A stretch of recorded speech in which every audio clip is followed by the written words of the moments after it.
A ball is dropped from a height of 100 feet.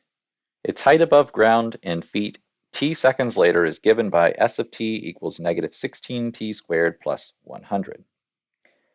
Round all answers to 2 decimals. Try not to round off any values until your final answer. At what time does the ball hit the ground?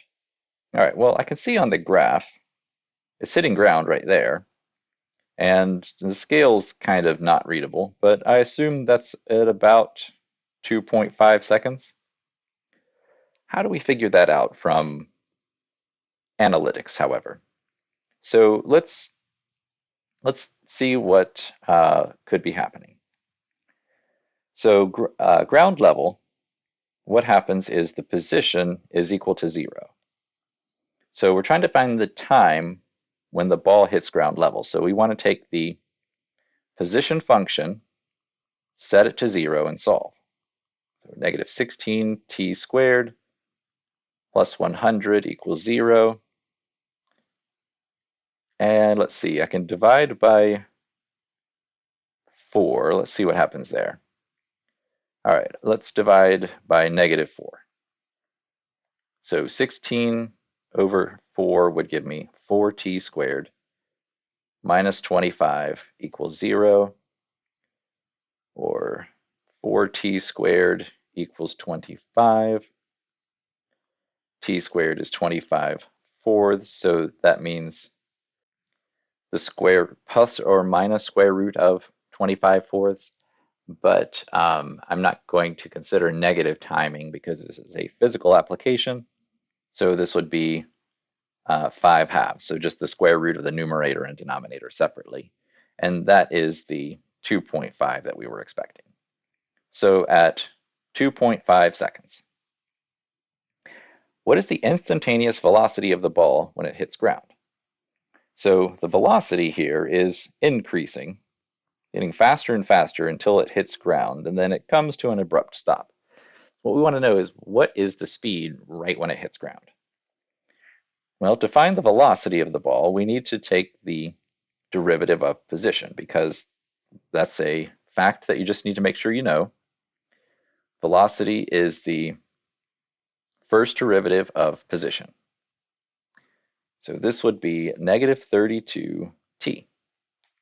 So the velocity after 2.5 seconds of falling, negative 32 times 2.5, which I'll just use the calculator for. So negative 32 times 2.5 is negative 80. So negative 80, and this is feet per second. And it's just negative because it's falling downward, that's all. What is the average velocity during its fall? So the average velocity, we take its position at the start and its position at the end, and we take the average of those. And so effectively, you're trying to figure out the slope of this line. That's going to be the average velocity. So to find that, the slope of this line is going to be the position at time 0. Well, actually, I'll swap it around and say this. The position at 2.5 minus the position at 0 all over 2.5 minus 0. So let's see. The position at 2.5 is 0. The position at time 0 is 100. 2.5 minus 0 is just 2.5. Let's see what we get. So negative 100 divided by 2.5, get negative 40. So what that means is it's dropping 40 feet per second. Because if you drop 40 feet the first second, that brings you down to 60 feet. If you drop 40 feet the next second, that brings you down to 20 feet.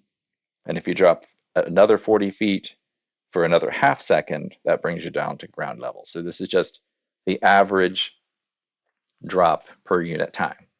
So that's what we have. Negative 40 feet per second is the average velocity.